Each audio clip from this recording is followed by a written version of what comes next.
নমস্কার, news 18 special নিয়ে আমি অতনু রয়েছে আপনার সঙ্গে। একরকম উইকেন্ড স্পেশাল বলা চলে, কারণ বছরভর সপ্তাহভর যে রাজনৈতিক বিষয়গুলো নিয়ে কথা হয় তারই মাঝে কিছু বিষয় যেগুলো সাম আপ করা জরুরি হয়ে পড়ে উইকেন্ডে, এবং উইকেন্ডের দিন গুরুত্বপূর্ণভাবে কিছু রাজনৈতিক নতুন ইস্যু তৈরি হয়ে যায় যেগুলো নিয়ে রাত 8টায় কথা বলা ভীষণ জরুরি। যেমন আজ পৈলানের সভা যদি বলি, অভিষেক বন্দ্যোপাধ্যায় সেই সভা থেকে তিনি দুটো বিষয় তুলে ধরলেন, এবং দুটো বিষয়েরই লক্ষ্য কিন্তু সেই 2024 দিদিকে বলার অনুপ্রেরণায় এক ডাকে অভিষেক, নতুন কর্মসূচি, এবং 8 বছরের রিপোর্ট কার্ড পেশ করে বিজেপির দিকে ছুড়ে দিলেন চ্যালেঞ্জ। অবশ্য পাল্টা কটাক্ষ করতেও দেরি করেনি পদ্মশিবির। দেখুন।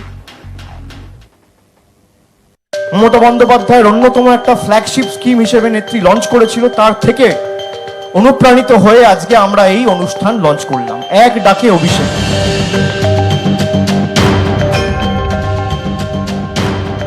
যার যা অভিযোগ রয়েছে, যার যা পরামর্শ রয়েছে, গঠনমূলক মতামত রয়েছে, সরাসরি ফোন তুলুন, এই নাম্বারে ডায়াল করুন।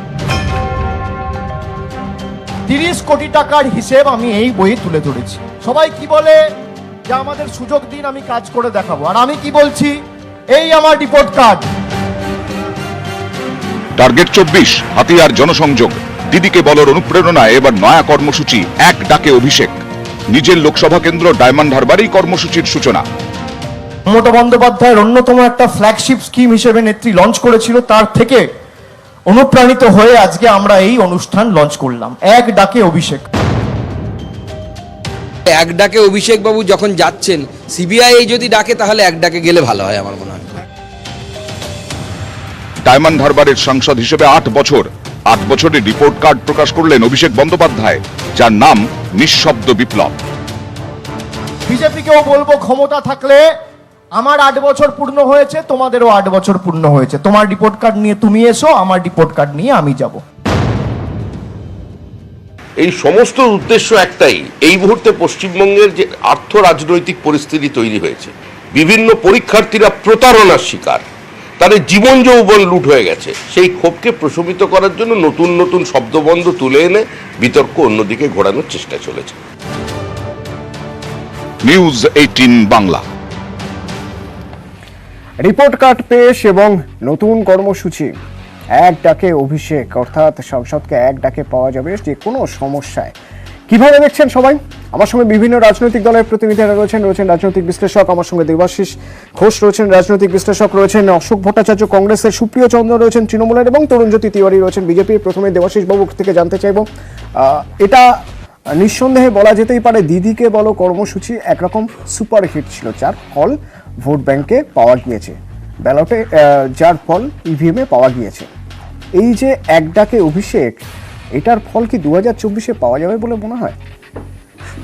দেখুন, রাজনীতিতে এখন একটু তার অ্যাঙ্গেলগুলো সব চেঞ্জ হতে শুরু করেছে, এবং আমরা আগে যে সমস্ত রাজনীতি দেখেছি সেখানে কিছু নীতি, আদর্শ, তারপর আপনার কিছু তাদের কাজ, সেগুলোর উপর দাঁড়িয়ে ভোট চাওয়া বা ভোট পাওয়া বা না পাওয়া এগুলো ডিপেন্ড করতো। এখন এখানটায় প্রচুর কর্পোরেট জগতের মাতব্বররা এসে রাজনীতিতে মিশেছেন, এবং পুরো জিনিসটাই কর্পোরেটের আঙ্গিকে হচ্ছে। আপনার মনে আছে কিনা জানি না, আমাদের মনে আছে একটা অ্যাডভার্টাইজমেন্ট আমরা খুব দেখতাম, 28 টাকায় গলানো সোনা।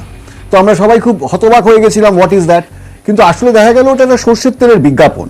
মানে এই ধরনের যে বিজ্ঞাপনগুলো হয়, আপনি হয়তো বলছেন খুব হিট, এই বিজ্ঞাপনগুলোর মধ্যে এগুলো তো কর্পোরেট ক্যাম্পেনিং, মানে এগুলোর মধ্যে কতটা সত্যি কতটা মিথ্যে, এবং এগুলোর মধ্যে বেশিরভাগ ক্ষেত্রে অনেক ফোলানো ফাপানো থাকে। মানে এতে দিয়ে সাধারণ মানুষের ঠিক কতটা উপকার হবে এটা বলা খুব মুশকিল। মানে আমি আপনাকে বেশ মানে বলতে পারি যে এই যে দিদিকে বলো আপনি বলছেন এটা হিট, এটা ভোট বাক্সে কি এটার প্রভাব পড়েছে, নাকি এইবার ইলেকশনের সময় অন্যরকম প্রভাব বেশি ছিল, এটা কিন্তু একটা বিতর্কের বিষয়। আর আপনি এটা দেখবেন, আজকে হয়তো অভিষেক বাবু বলছেন, আজকে তো হয়তো আপনাদের চ্যানেলে দেখানো হচ্ছে না, এ তো বামপন্থীরাও বোধহয় শুরু করেছে প্রহরায় পাবলিক বা হিসাব চায় জনতা ইত্যাদি প্রচার।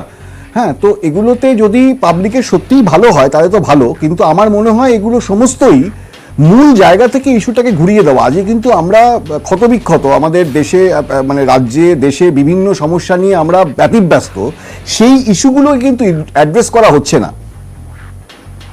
অশোক বাবু। দেখুন, প্রথম কথাটা হচ্ছে একজন সাংসদ তার 8 বছরের হিসাব পেশ করেছেন, মানুষের কাছে যাচ্ছেন, এটা নিয়ে আলাদাভাবে কিছু বলার নেই। কিন্তু মূল ব্যাপারটা তো অভিষেক ব্যানার্জি আলাদা কিছু নয়। অভিষেক ব্যানার্জি যে দলটা প্রতিনিধিত্ব করছেন সে দলটা 2011 থেকে 2000 আজকে হচ্ছে 2022 এই পর্যন্ত বাংলায় কি করলো সেই হিসাব কাটটা, এত কিছু শ্বেতপত্র প্রকাশের দাবি বিরোধীরা করছেন এবং অভিষেকবাবু 8 বছরের রিপোর্ট কার্ড পেশ করলেন। আমরা শুধু একটা কথা বলতে চাইছি, সরকার পেশ করুন একটা শ্বেতপত্র। এই যে বিজনেস সামিটগুলো হলো, এ রাজ্যে কত শিল্প এসেছে, কত টাকা বিনিয়োগ হয়েছে, কটা কলকারখানা হয়েছে, কত মানুষ চাকরি পেয়েছে, কত মানুষ চাকরির কথাটা আমি ছেড়ে দিলাম, আমি এই মুহূর্তে ছেড়ে দিচ্ছি চাকরি নিয়ে যাওয়া হচ্ছে। আমি একটা কথা বলছি, একটা শ্বেতপত্র প্রকাশের আমরা দাবি জানিয়েছিলাম। একজন সাংসদ তার রিপোর্ট কার্ড পেশ করবেন, এটা নিয়ে আমার আলাদাভাবে কিছু বলার নেই। কিন্তু সাংসদ মানে তো শুধুমাত্র সাংসদ নন, তিনি একটা দলের প্রতিনিধিত্ব করছেন। সেই দলটা তৃণমূল, সেই তৃণমূল তার রিপোর্ট কার্ডটা পেশ করুক এবং প্রথম পেশ করুক, যেটা বারবার করে বলছে একটা শ্বেতপত্র পেশ করুন ওনারা এ রাজ্যের শিল্প নিয়ে। সেটা তো ওনারা আজ অব্দি করতে পারছেন না। কর্মসংস্থান নিয়ে শ্বেতপত্র করতে পারছেন না। যে কথা নরেন্দ্র মোদী বলছেন পকোড়া ভাজার কথা, এখানে মুখ্যমন্ত্রী বলেছেন চপ ভাজার কথা।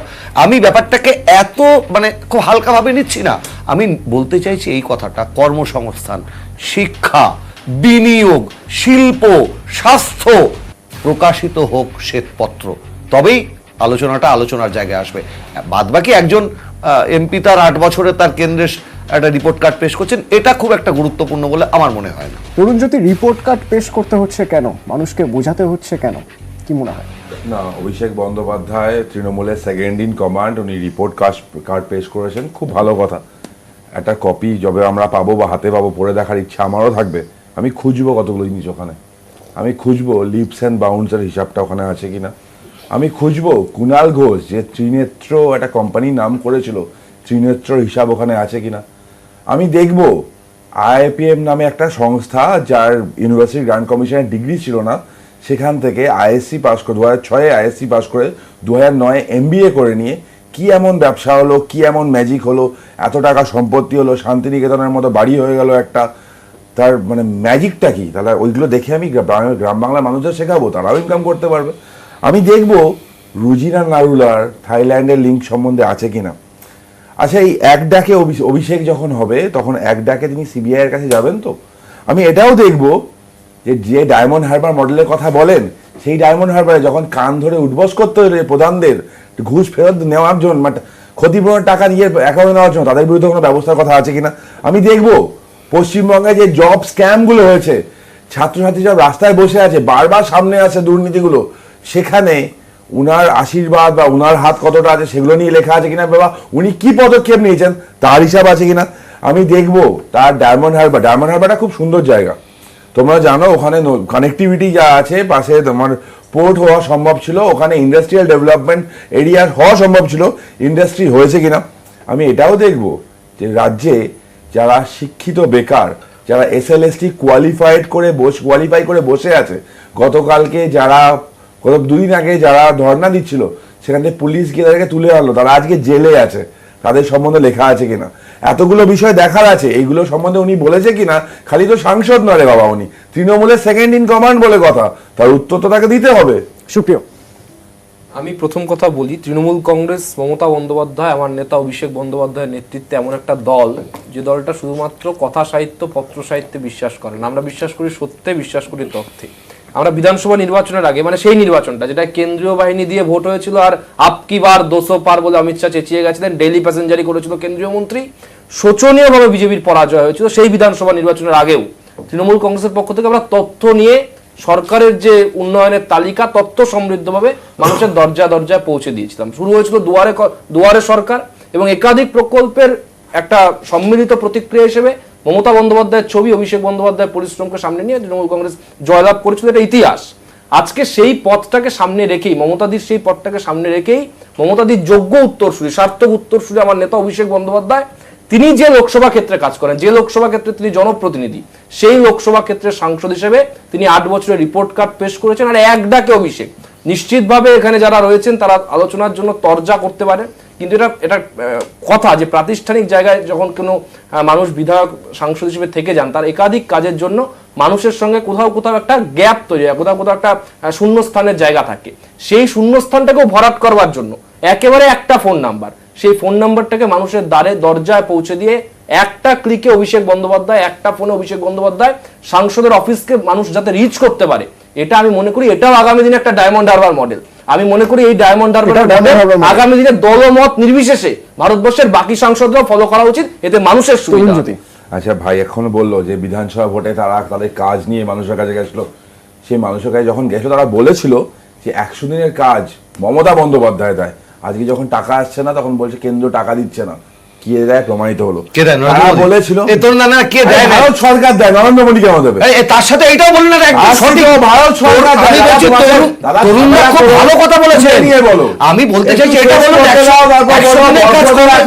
তুমি যদি এটা শুরু করো এটাই চলবে না। না, কংগ্রেস নিয়ে যাবে বলো, 100 দিনের কাজ কংগ্রেস বলো তুমি যদি এটাই চাও এটাই চলবে। সেকেন্ড হচ্ছে বাংলার আবাস যোজনা, যেটা নিয়ে ভোট চাইতে গেছিল, বাংলার আবাস যোজনা চলছে, সেখানেও হয়েছে গিরিরাজ সিং বলে দিয়েছেন যে স্টিকার লাগালে প্রকল্পের টাকা আসবে না। বারবার বলছে না প্রকল্পের টাকা আসছে না, কার প্রকল্প সেখান থেকেও পরিষ্কার, কেন্দ্রীয় সরকারের প্রকল্প।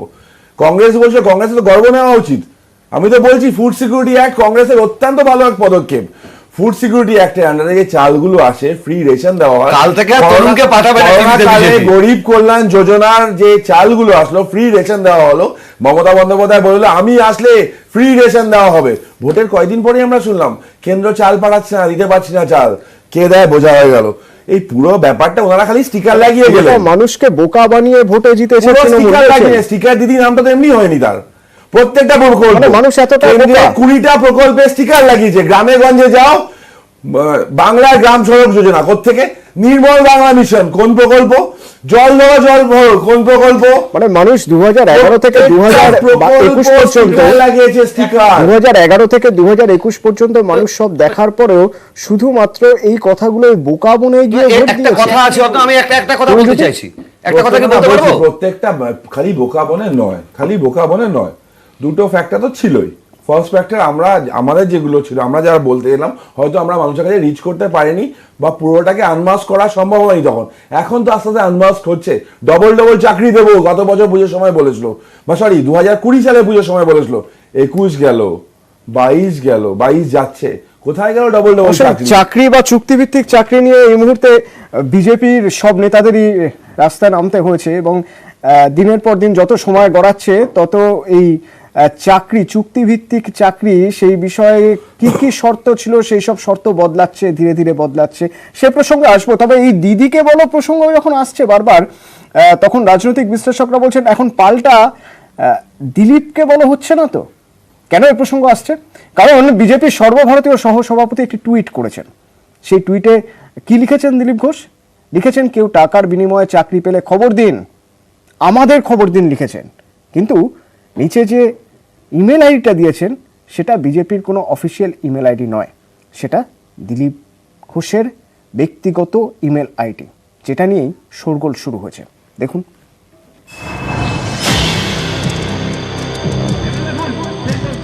দিলীপ ঘোষ বিজেপির সর্বভারতীয় সহসভাপতি, পশ্চিমবঙ্গের বাইরে 8 রাজ্যের সংগঠন সামলানোর দায়িত্বে। সেই কাজেই শুক্রবার মিজোরামে, সেখান থেকেই নজর বাংলায়। নিয়োগ দুর্নীতি নিয়ে তোলপাড় রাজ্য রাজনীতি, এই প্রেক্ষিতে দিলীপের টুইটে শোরগোল। তিনি লিখেছেন, আপনাদের কাছে যদি এমন তথ্য থাকে যারা টাকার বিনিময়ে চাকরি পেয়েছেন এবং দিব্যি চাকরি করছেন, তাহলে সেই তথ্য জানান আমাদের মেল করে। আমাদের মেল করে জানাতে বললেও দিলীপ ঘোষ টুইটারে দিয়েছেন নিজের ইমেল আইডি, যা দেখে অনেকেই বলছেন এবার কি দিলীপকে বলো। বহু লোকের আমরা খবরও পেয়েছি যারা চাকরি পেয়ে গেছে, পরীক্ষা দেয়নি, ফেল করেছে। তো সেই সমস্ত লোককে আমরা একত্রিত করছি, তারা গিয়ে টিএমসির লোকেদের কলার ধরবে। আমার মনে হয় যেটা কোথাও তো তারা কন্ট্যাক্ট করবে, কোথায় করবে? আমি দায়িত্ব নিচ্ছি, আমার কাছে যা যা তথ্য আসবে সেটা পার্টিই করবে সব। 19 লোকসভা ভোটের পরে জনসংযোগে তৃণমূল হাতিয়ার ছিল দিদিকে বলো। পরামর্শ থেকে অভাব অভিযোগ এসব জানাতে দেওয়া হয় একটি টোল ফ্রি নম্বর। আত্মপ্রকাশের 24 ঘন্টার মধ্যেই ওই নম্বরে ফোন প্রায় 1 লক্ষের। অনেকে মনে করেন দিদিকে বলো কর্মসূচির সুফল তৃণমূল ভোটেও পেয়েছে। 21 বিধানসভা ভোটে ফের তৃণমূলের জয় জয়কার, স্বপ্নভঙ্গ হয় বিজেপির। তারপর 1 বছর কেটে গিয়েছে। হালে নিয়োগ দুর্নীতি নিয়ে রাজ্য রাজনীতি সরগরম। এই প্রেক্ষাপটে দিলীপ ঘোষের টুইট। অনেকেরই প্রশ্ন, এটা কি দিলীপকে বলো? দিলীপ ঘোষ কি দুর্নীতি বিরোধী মুখ হয়ে উঠতে চাইছেন? আমার মনে হয় যেটা কোথাও তো তারা কন্ট্যাক্ট করবে, কোথায় করবে? তা আমি দায়িত্ব নিচ্ছি, আমার কাছে যা যা তথ্য আছে সেটা পার্টিই করবে। সব আন্দোলন তো আমি একা করবো না, পার্টি করবে। कहीं पे निगाहें कहीं पे निशाना। আমি আছি, আমার মুখ বেঁচে আছে, আমার ইমেল বেঁচে আছে, আমি বেঁচে থাকতে চাই, আমায় বাঁচতে দাও। দিলীপ ঘোষের যে টুইট, এটা হচ্ছে মূল নির্যাস। দিলীপ ঘোষের টুইট ঘিরে এভাবেই রাজ্য রাজনীতিতে শোরগোল পড়ে গিয়েছে। নিউজ 18 বাংলা। দেবাশিস বাবু, একটু আগেই যখন আপনার সঙ্গে কথা হচ্ছিল আপনি বলছিলেন যে মানুষ এখন রাজনীতির ধরন বদলে গিয়েছে, এই ধরনের ক্যাম্পেইন বা এই ধরনের স্লোগান এগুলো খুব একটা কাজ দেয় না, বা ভোট বাক্সেও এর কোনো প্রভাব সেভাবে পড়ে না।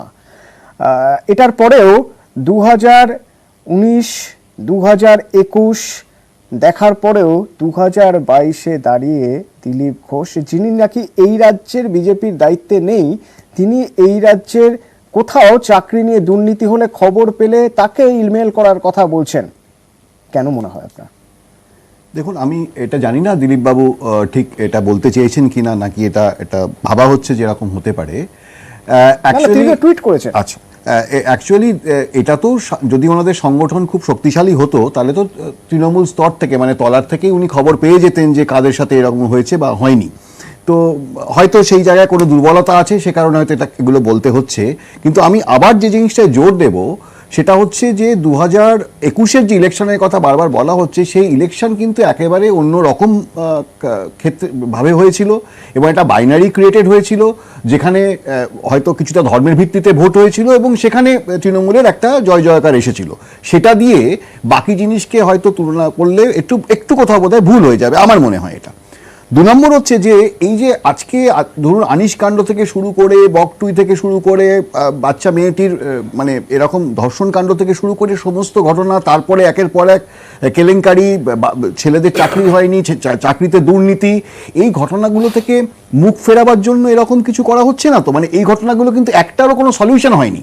মানে আমাকে কিছু বলার আগে তো এই জিনিসগুলোকে তো সলিউশন করতে হবে। আমরা কিন্তু এই ইস্যুভিত্তিক আলোচনা বা এই আলোচনাগুলো থেকে ক্রমশ বেরিয়ে যাচ্ছি, এবং আমাদের রাজনৈতিক নেতারা আজকের দিনে এতটাই সুচতুর যে মানুষকে ক্রমশ ভুলিয়ে দিচ্ছে। হয় এই আলোচনাগুলো যদি হয় দেবাশিস বাবু, তাহলে তো আখেরে বিজেপির লাভ। আমি তো বিজেপি প্রসঙ্গে কথা বলছি, রাজ্য বিজেপির দায়িত্বে নেই দিলীপ ঘোষ। রাজ্য বিজেপি নেতারা কেউ এই টুইট করেননি, যিনি টুইট করেছেন তিনি এ রাজ্যের দায়িত্বে নেই। তিনি কেন এই টুইট করছেন? তিনি তো চাইবেন না, তিনি নিশ্চয়ই চাইবেন না যে এই প্রসঙ্গগুলো, যে প্রসঙ্গগুলোর কথা আপনি তুলছেন, বকটুই, আনিশ এবং হাঁসখালি, উনি তো বলেছেন চাকরির ক্ষেত্রটা উনি বলেছেন।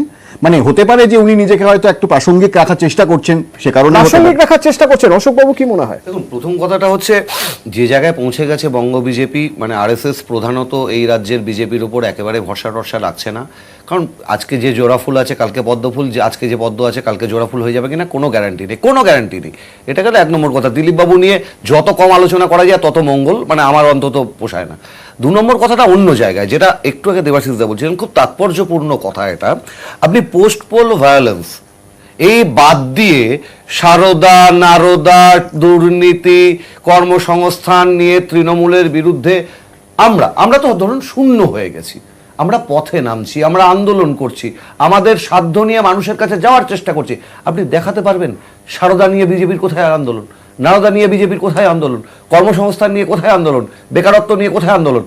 আবার যখন বিজেপি প্রায় অপ্রাসঙ্গিক হয়ে যাচ্ছে এই বাংলায়, তখন আবার নতুন করে বিজেপি আর তৃণমূল, তৃণমূল আর BJP, BJP Trinamool, Trinamool BJP, এই বাইনারিটা তৈরির একটা চেষ্টা চলছে। এই চেষ্টাটা বেশি দিন চলবে না। ছোট রিপ্লাই একটু দিতে হবে অসুবিধাকে, খুব সংক্ষেপে। আমার প্রশ্ন থাকছে তোমার কাছে। একদম, অশোকদাকে দেখলে আমার খুব মায়া হয়, জানো তো। মানে এই বাংলার কংগ্রেসকে দেখলে খুব মায়া হয়। এখানে ওনারা বসে এই সবার সামনে বলে যাচ্ছে বিজেপি তৃণমূল, বিজেপি তৃণমূল। এই কদিন আগে কনস্টিটিউশন ক্লাবে কি হচ্ছিল ওটা, সারদা নারদা নিয়ে ওনারা কথা বলছেন। এই সারদা নারদা এই তৃণমূলের হয়ে সুপ্রিম কোর্টে কে অ্যাপিয়ার করেছিল? কারা অ্যাপিয়ার করেছিল? ওখানে কি চা খেতে গেছিলে কনস্টিটিউশন ক্লাবে?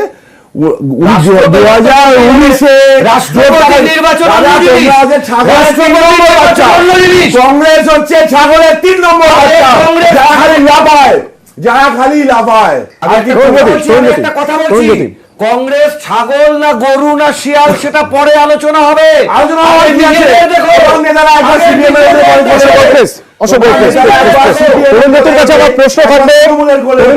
আমার প্রশ্ন থাকবে, তবে তার আগে দিলীপ ঘোষের এই টুইট বঙ্গ বিজেপি কিভাবে দেখছে একবার দেখে নেওয়া যাক চট করে। যখন ইমেল আইডি থেকে টুইট করেছেন, নিজের ইমেল আইডি টুইট করেছেন, রাজ্যের দায়িত্বে না থেকেও এরকম পদক্ষেপ নিচ্ছেন, তখন রাজ্য নেতারা কি বলছেন শুনুন।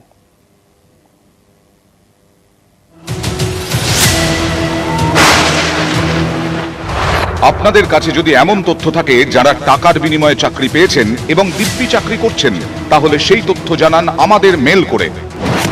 নিজের ইমেল আইডি দিয়ে এই টুইট করেছেন দিলীপ ঘোষ, বিজেপির সর্বভারতীয় সহসভাপতি। আর এতেই জল্পনা, এমন টুইট করলেন কেন দিলীপ ঘোষ? বহু লোকের আমরা খবরও পেয়েছি যারা চাকরি পেয়ে গাড়ি পরীক্ষা দেয়নি, ফেল করেছে। তো সেই সমস্ত লোককে আমরা একত্রিত করছি, তারা গিয়ে টিএমসির লোকেদের কলার ধরবে। পার্টির নেতারা রাস্তায় আন্দোলন করছেন এবং নিয়মিত কিছু না কিছু চলছে। আমার মনে হয় যেটা কোথাও তো তারা কন্ট্যাক্ট করবে, কোথায় করবে। 2015 সালে পশ্চিমবঙ্গে বিজেপির সভাপতি করা হয় দিলীপ ঘোষকে। তার নেতৃত্বেই 2019 সালের লোকসভা ভোটে বিজেপি 2 থেকে বেড়ে হয় 18। এতে বিজেপি বঙ্গজয়ের স্বপ্ন দেখতে শুরু করে, কিন্তু 21-এ সেই স্বপ্ন ভেঙে খান। তারপরেই বিজেপি রাজ্য সভাপতি পদে বদল, দিলীপ ঘোষের চেয়ারে সুকান্ত মজুমদার। দিলীপকে করা হয় সর্বভারতীয় সহসভাপতি। দিলীপ সুকান্তর মতপার্থক্য একাধিকবার সামনে এসেছে। কোথাও একটা অভাব আছে, সেটা প্ল্যানিংয়ের অভাব আছে বা নেতাদের মনোবলের অভাব আছে। সুকান্ত মজুমদার তো একা নন, তিনি সবে দায়িত্ব পেয়েছেন, তার অভিজ্ঞতা কম আছে। রাজনীতি যখন শুরু করে সবাই অনভিজ্ঞই থাকে। আমি যখন রাজ্য সভাপতি হয়েছি, আমি 2.5 বছরের সাংসদ, 2.5 বছর রাজনীতির এক্সপিরিয়েন্স। দিলীপ দাও যখন শুরু করেছিলেন, ওনার 6 মাসের 1 বছরের এক্সপিরিয়েন্স ছিল। 21-এ ভোটে হারার পর থেকেই বিজেপিতে ভাঙন, দলের মধ্যেও নানা ইস্যুতে ডামাডোল। এই পরিস্থিতিতে দলেরই একাংশের বিরুদ্ধে একাধিকবার মুখ খুলেছেন দিলীপ। এর জন্য তাকে সতর্কও করেছে বিজেপির কেন্দ্রীয় নেতৃত্ব। পাশাপাশি তাকে পশ্চিমবঙ্গে কোনো দায়িত্বও রাখা হয়নি। তারপরেও বাংলা নিয়ে দিলীপের টুইট, যা দেখে অনেকে মনে করছেন সম্প্রতি বিভিন্ন ইস্যুতে বিজেপিকে সেভাবে পথে নামতে দেখা যায়নি। তাই কি নিজেই ময়দানে দিলীপ ঘোষ? বিজেপির অন্দরে দ্বন্দ্বের জেরেই কি এভাবে তৎপর হয়ে নিজের ইমেল আইডি জানিয়ে টুইট করলেন দিলীপ? আমি তো আগেই আমার সভা থেকে ঘোষণা করেছি প্রত্যেক জায়গায় বিজেপি অফিসে এই তথ্য দেওয়ার জন্য। সেই ঘোষণা অনুযায়ী দিলীপ দা আরও একটি ব্যবস্থা দিয়েছেন এবং উনি মেল আইডি দিয়েছেন, কোনো আপত্তির কিছু নেই। ডবল ব্যবস্থা। আমার কাছে যা যা তথ্য আছে সেটা পার্টি করবে, সব আন্দোলন তো আমি একা করবো না, পার্টি করবে। যেন একটা মাধ্যম আমি দিয়েছি, যদি মনে হয় এতে লোকজন করেন, এটা আরো ব্যাপক হারে আমরা করবো। নিয়োগ দুর্নীতি নিয়ে তোলপাড় রাজ্য রাজনীতি, তারই মধ্যে নিজের ইমেল আইডি জানিয়ে দিলীপের টুইট। এটা কি বিজেপির হাতিয়ার হয়ে উঠবে নাকি বাড়াবে অস্বস্তি? প্রশ্ন নানা মহলে। নিউজ 18 বাংলা। তরুণজ্যোতি, যে দলের অনুশাসন আছে বলে গর্ব করা হয় যে এই দলটির নিচ থেকে একটা কাঠামো আছে এবং দলের শৃঙ্খলা, সেটাই শেষ কথা। দল যেটা বলবে সেটাই। ইনফ্যাক্ট দিলীপ ঘোষ বারবার একথাই বলেছেন, দল আমাকে যেখানে যে দায়িত্ব দেবেন আমি সেখানে সেই কাজ করব। তাহলে সেই হিসেব থেকে দেখতে গেলে এই রাজ্যের নেতারা রয়েছেন, এই রাজ্যের দলের সভাপতি রয়েছেন, এই রাজ্যের পর্যবেক্ষক রয়েছেন, কেন্দ্রীয় পর্যবেক্ষক রয়েছেন। দিলীপ ঘোষ তো এই রাজ্যের কেউ নন। এই মুহূর্তে এই রাজ্যের সংগঠনের দায়িত্বে তিনি নেই। না, দিলীপ দা এই রাজ্যে সংগঠনের দায়িত্ব নেই, কারণ নিয়ম অনুযায়ী কোনো যদি কেন্দ্রীয় সহসভাপতি আজকে আমাদের ভারতীয় জনতা পার্টির, তাকে সেই রাজ্যের দায়িত্ব দেওয়া হয় না। এটা পার্টির গঠনতন্ত্রের মধ্যে পড়ে। এবার সেকেন্ড হচ্ছে দিলীপ দা আজকে একটা কিছু অপশন দিয়েছে, মেলের অপশন দিয়েছে, তাতে সুকান্ত দা কমেন্ট করলেন। অসুবিধা কোথায় আছে? এর মধ্যে তো মানে বাধা বিপত্তির কোনো জায়গা আছে না। রিসেন্টলি আমি যদি বলি, রিসেন্টলি এই তৃণমূলের বিভিন্ন জনের সাথে যুক্ত একটা 7,000 কোটি টাকা স্ক্যাম নিয়ে আমি কাজ করছি। ডকুমেন্টস আছে, ডকুমেন্টারি এভিডেন্স আছে। আমি কোথেকে কালেক্ট করলাম? ফার্স্ট একটা social media post, mail ID share, social media, সেখান থেকে আমার কাছে ডকুমেন্ট আসলো, ডকুমেন্ট ভেরিফাই হলো, বিভিন্ন অথরিটিকে আমি চিঠি করলাম, প্রমাণ আসলো। দল কি আমাকে বলবে না তুমি করতে পারবে না? অবভিয়াসলি বলেনি, দল আমাকে বলেছে করতে পারো। সেম ভাবে একটা দলের ওয়ে আউট দিয়েছে, দিলীপ দাও একটা ওয়ে আউট দিয়েছে। এর মধ্যে বিবাদ মানে ঝামেলার তো কিছু নেই, খুব সিম্পল ব্যাপার। সিম্পল নামাই ভালো। ইউটিউব থেকে নারদার ভিডিওটা শুনলো কেন? নারদা ভিডিও নারদা সাইটে আছে তো? না না, ইউটিউব বিজেপি ইউটিউব থেকে শুনলো না। নারদা ভিডিও তো নারদা আরে কেন সাইটে হলো? আছে। এটা বলতে হবে আজকে। ন্যাশনাল নিয়েও তো বলতে এটা হবে। বলতে হবে। মিশেল মামাকে আরে নিয়েও তো বলতে হবে। এটা। আগাথা আরে ওয়েস্টার্ন দূর বলতে হবে তো। ব্রিটিশের দালালদের থেকে এসে শুনবো বাবুর্চিকে নাকি? বলতে হবে। ব্রিটিশের এ দালাল, তোমরা দালাল। আরে দূর তোমাদের দলটাই দালাল করে বসে। তোমাদের দল এগিয়ে যাও। খোয়া বললো? তোমার দল খোয়া একটা। ব্রিটিশের দল দালালদের খোয়া। প্লিজ অশোক বাবু প্লিজ, ব্রিটিশের দালালদের থেকে অশোক এসে বাবু শুনবো? প্লিজ প্লিজ প্লিজ, সুপ্রিয়।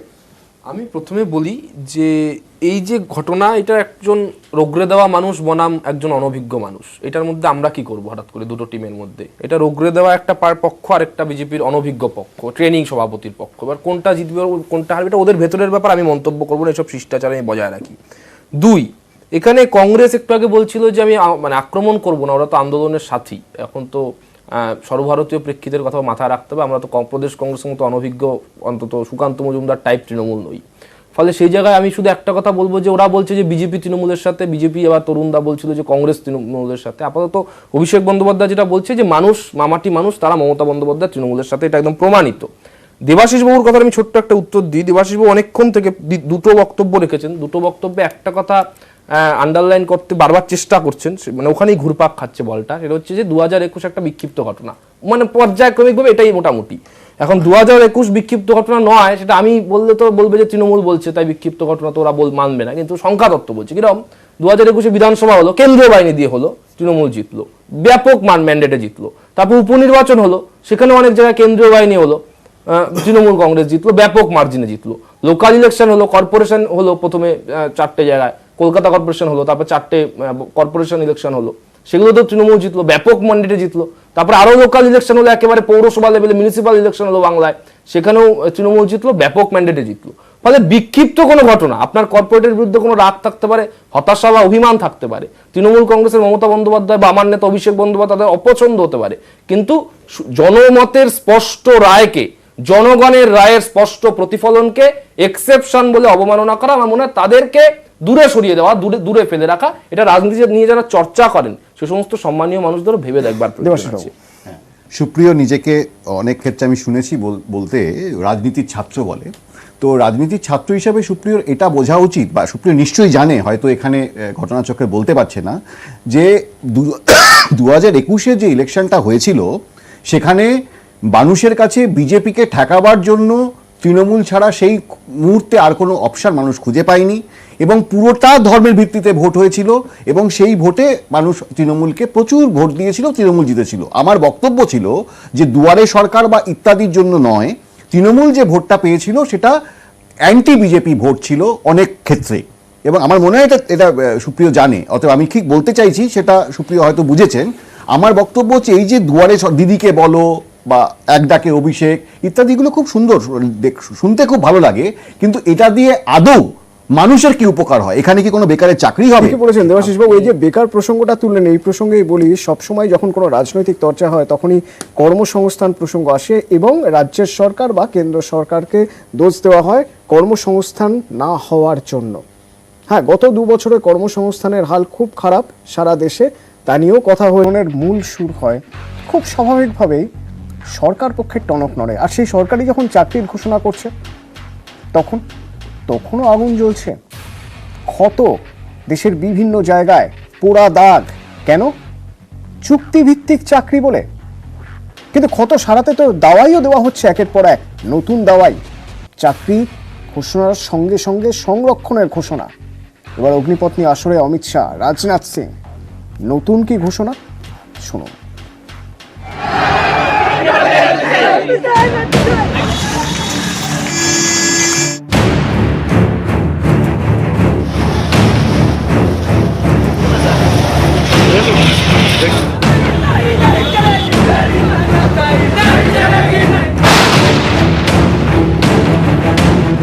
4 বছরের চুক্তিতে সেনায় নিয়োগ।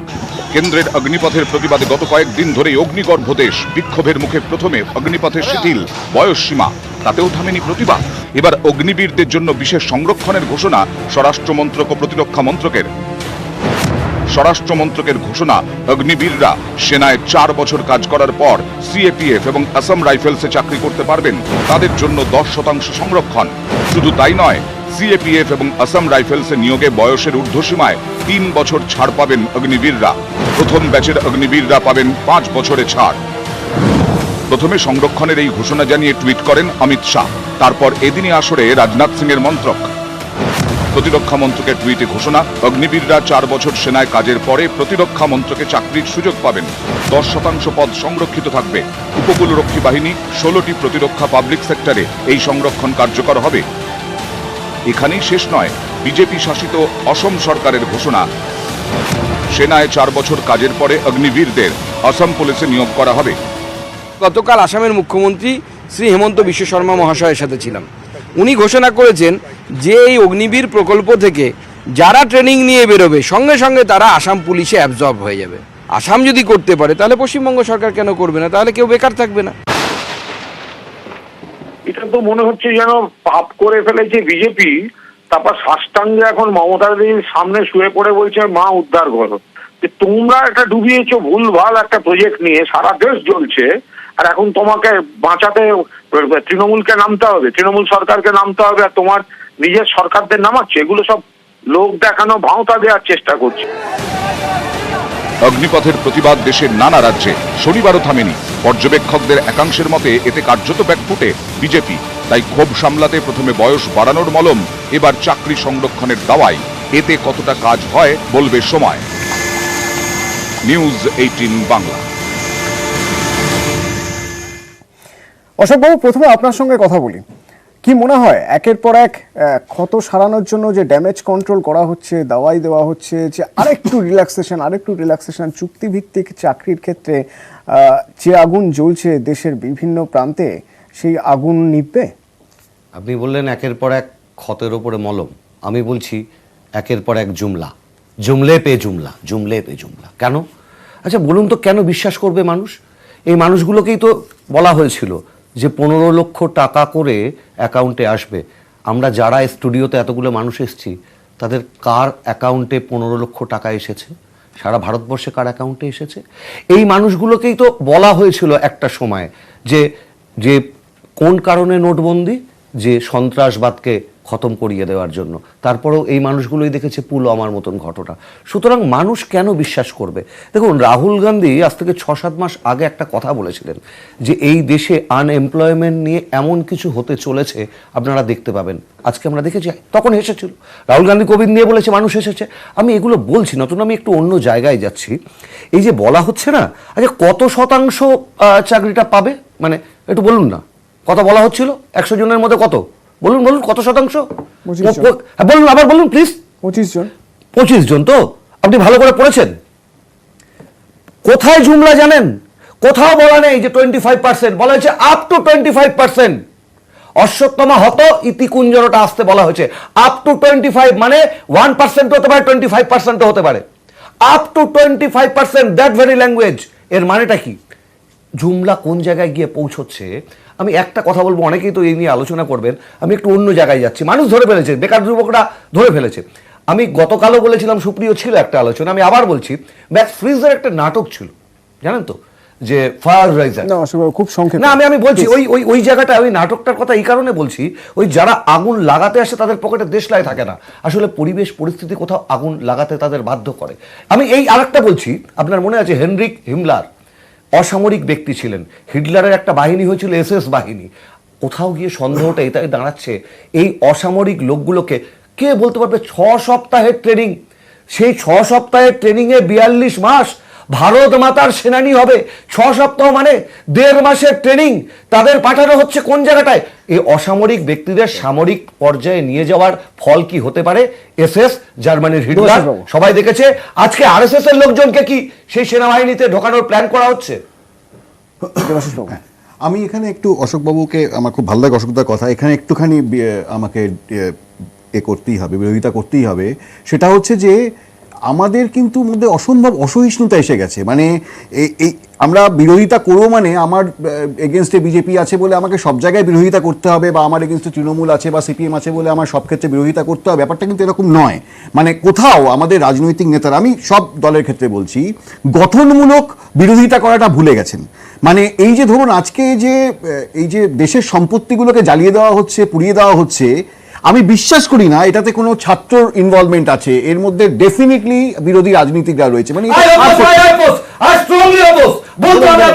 আপনি কোন বিরোধী দলের নাম বলছেন বলুন, বলুন। অশোক দা, আমরা বলতে হবে না, আপনি এখানে দাঁড়িয়ে বলছেন বিরোধী দলের মদত আছে, মানে আমরা কন্ডেম করেছি, আমরা বলছি আমরা অহিংসায় বিশ্বাসী, আমরা বলেছি শান্তিপূর্ণ আন্দোলনের কথা। আমি আসবো, আপনি বলুন। নিশ্চয়ই আসবো অশোক দা। অশোকবাবু আগে এটাও তো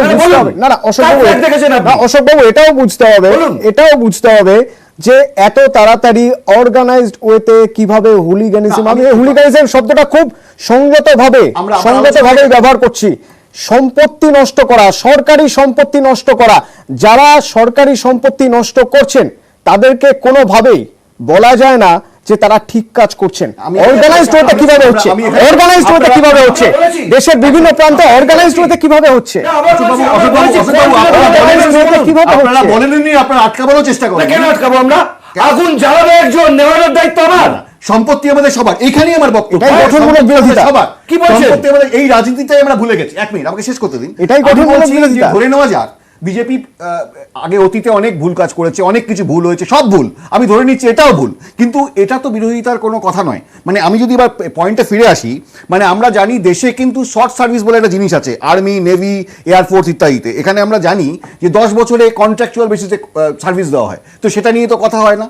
আজকে কি বলা হয়েছে, মানে আমি শেষ ট্রেনিং এ আপনার 6 মাসের ট্রেনিং, আপনি শেষ করতে দিন। আমি তো জানি না পুরো জিনিসটা, আপনিও জানেন না পুরো জিনিসটা। Discuss the matter. একটা 17 বছরের ছেলে, সে এইচএস পাস করার পর কি করবে? সে গ্র্যাজুয়েশন করতে যাবে বা অন্য কিছু যাবে। গ্র্যাজুয়েশনের পর কি সে চাকরি পাবে? আপনি শিওর? যদি সেই ছেলেটিকে 4 বছর ধরে 30,000 40,000 টাকা করে মাসে দেওয়া হয় এবং এর ট্রেনিং দেওয়া হয় এবং তাকে যদি পড়াশোনা করতে দেওয়া হয়, অসুবিধা কোথায়? তারপর তো সে চাকরি স্কোপ পেতেও পারে। মানে আপনি দিচ্ছেন গ্যারান্টি, আপনি মানে গ্র্যাজুয়েশনের পর গ্যারান্টি? আমি বলতে চাইছি এই ছেলেগুলো চাকরি পাবে, তার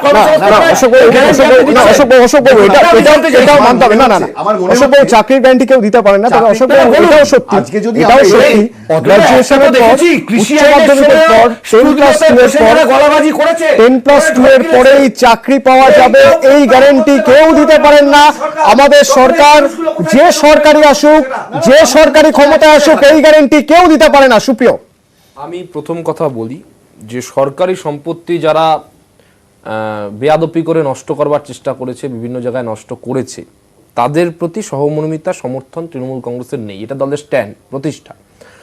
কিন্তু কংগ্রেস থেকে অশোকদা যে কথাগুলো একটার পর একটা তুলে আনছে, সেটাও তো ঠিক যে মানুষের মধ্যে ক্ষোভ রয়েছে এবং ন্যায্য কারণেই ক্ষোভ রয়েছে। সেটা বিশ্লেষক কিংবা বিজেপির কেন্দ্রীয় দলের প্রতিনিধি তারা যতভাবেই সেটাকে আটকানো, ডিফেন্স করার চেষ্টা করুক না কেন, কৃষকদের সঙ্গে সম্পূর্ণ রকম আলোচনা বহির্ভূত সাবজেক্ট হিসেবে কৃষি বিল ইন্ট্রোডিউস করা হয়েছিল এবং প্রায় দুগালে থাপ্পড় মেরে সেই কৃষি বিলকে প্রত্যাহার করে নিয়েছেন যারা প্রতিদিন গলা ফাটাতেন বিভিন্ন অ্যাঙ্গেল থেকে, কেউ নিরপেক্ষভাবে, কেউ দলের ভেতর থেকে। তাদের প্রায় দুগালে থাপ্পড় মেরে দিয়েছেন ভারতবর্ষের 1 নম্বর ব্যক্তি প্রধানমন্ত্রী মাননীয় শ্রী নরেন্দ্র মোদী। কৃষি বিল তিনি প্রত্যাহার করে নিয়েছেন।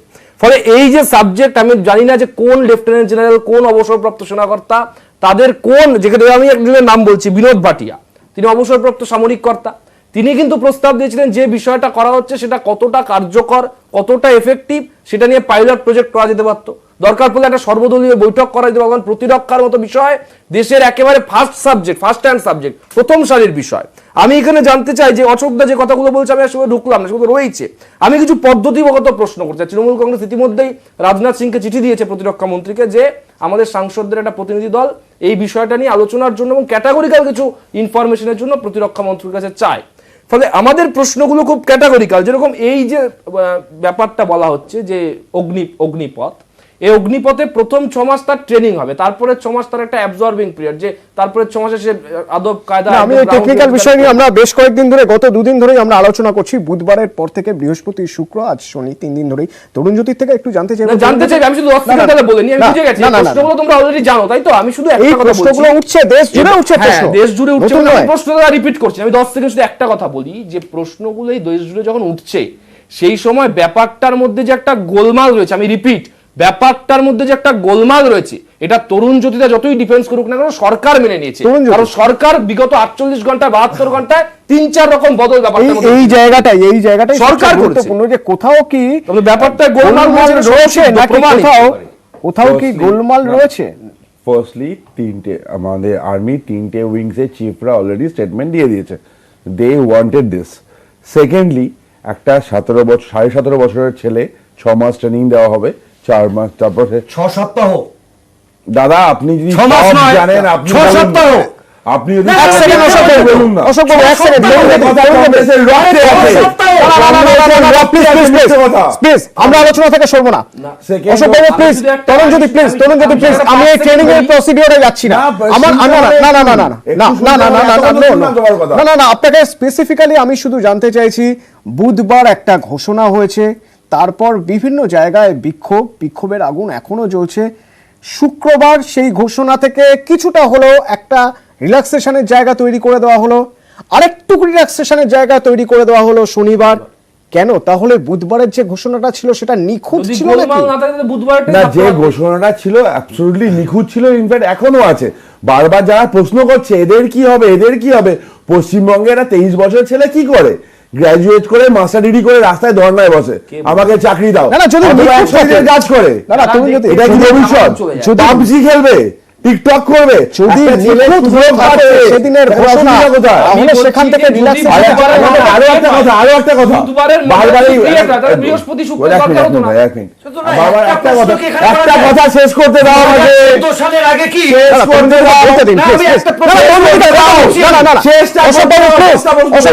তরুণ জ্যোতিকে বলতে দিন।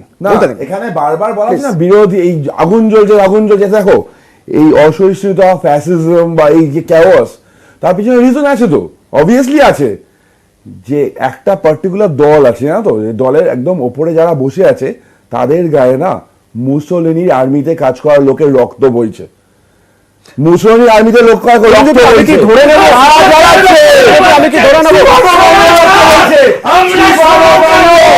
মুসোলিনির আর্মিতে কাজ করার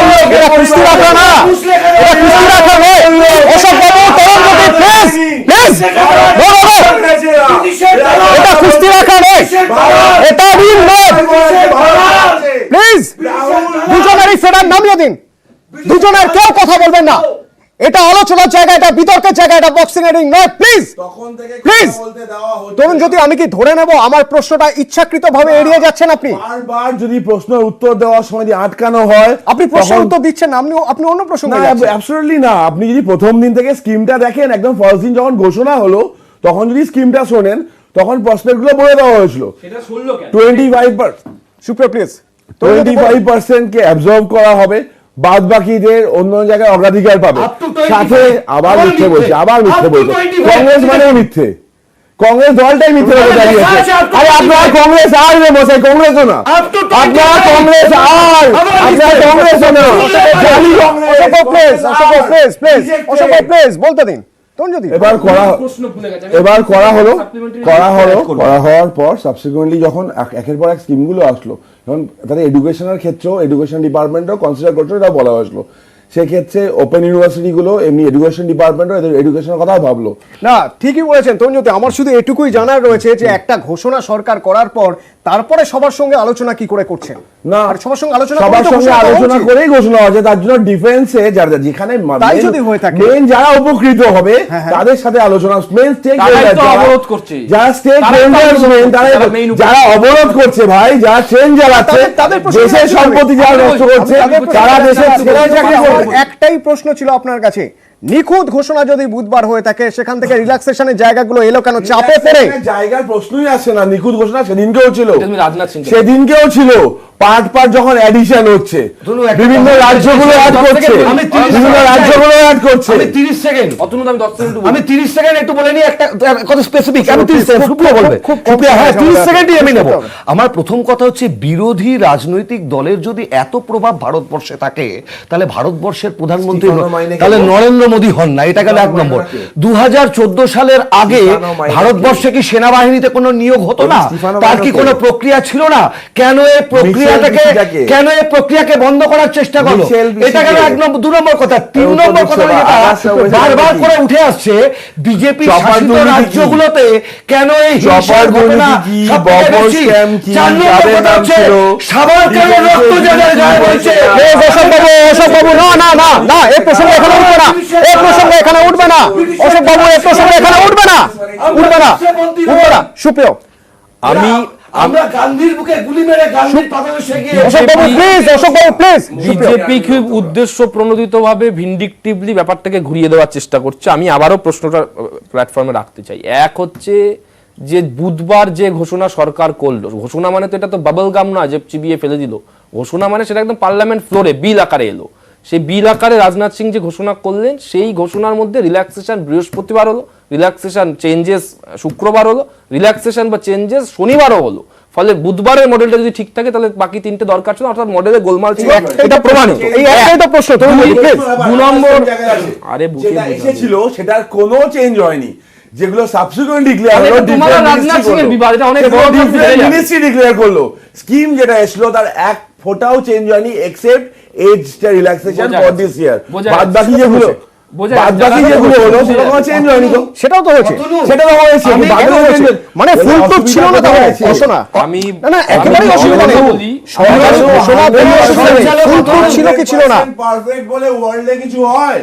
ফুল প্রুফ ছিল না। 100% পারফেক্ট বলে ওয়ার্ল্ডে কিছু হয়? দিলীপ ঘোষ স্যার, আমি বলছি 100% পারফেক্ট বলে ওয়ার্ল্ডে কিছু হয়? সময় একেবারে শেষ।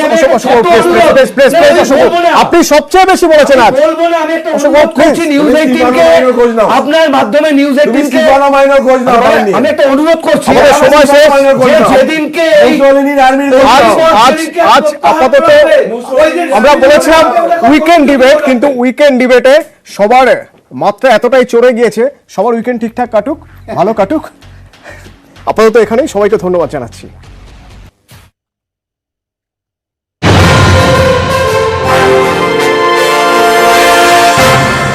নিউজ ফ্ল্যাশ নিবেদন করছে সফেদ ডিটারজেন্ট, মেরি চয়েস মেরা সফেদ। मेरी चॉइस मेरा सफेद, मेरा सफेद। সারা দুনিয়া জানে স্ট্রং মানে মাইথন স্ট্রং, মাইথন স্টিল নির্মাণের মানদণ্ড। আর ঐক্যবদ্ধ হয়ে জোড়া ফুলে ভোট দিন। এক হাতে হিসাব, এক হাতে আপনার সমর্থন। বিজেপিকেও বলবো, ক্ষমতা থাকলে আমার 8 বছর পূর্ণ হয়েছে, তোমাদেরও 8 বছর পূর্ণ হয়েছে। তোমার রিপোর্ট কার্ড নিয়ে তুমি এসো, আমার রিপোর্ট কার্ড নিয়ে আমি যাব। আর এই কর্মসূচি কিভাবে দেখছে বিজেপির রাজ্য সভাপতি সুকান্ত মজুমদার, তার কি বক্তব্য শুনুন। ডায়মন্ড হারবারের অবস্থা তো সবাই আমরা জানি, ওখানে গণতান্ত্রিক পরিবেশ কি অবস্থায় আছে। তো এক ডাকে অভিষেকবাবু যখন যাচ্ছেন, সিবিআই যদি ডাকে তাহলে এক ডাকে গেলে ভালো হয় আমার মনে হয়।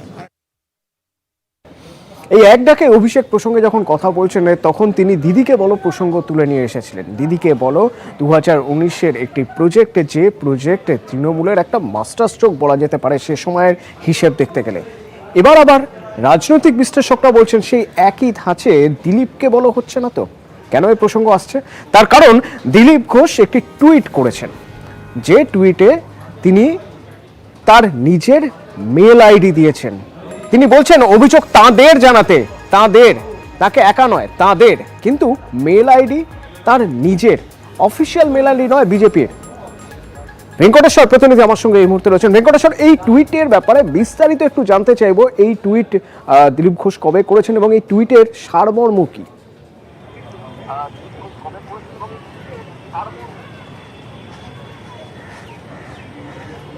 দেখো অতনু, শিক্ষক নিয়োগ দুর্নীতি মামলায় আমরা জানি যে তোলপাড় রাজ্য রাজনীতি।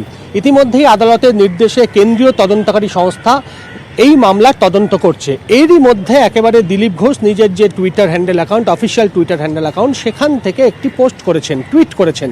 কি সেই টুইট? সেখানে বলা হয়েছে যদি কেউ চাকরির বিনিময়, টাকার বিনিময়ে কেউ যদি চাকরি পেয়ে থাকেন বা দিব্যি এখনো পর্যন্ত চাকরি করছেন, এমন কোনো তথ্য থাকলে তাকে বা আমাদেরকে জানাতে বলেছেন।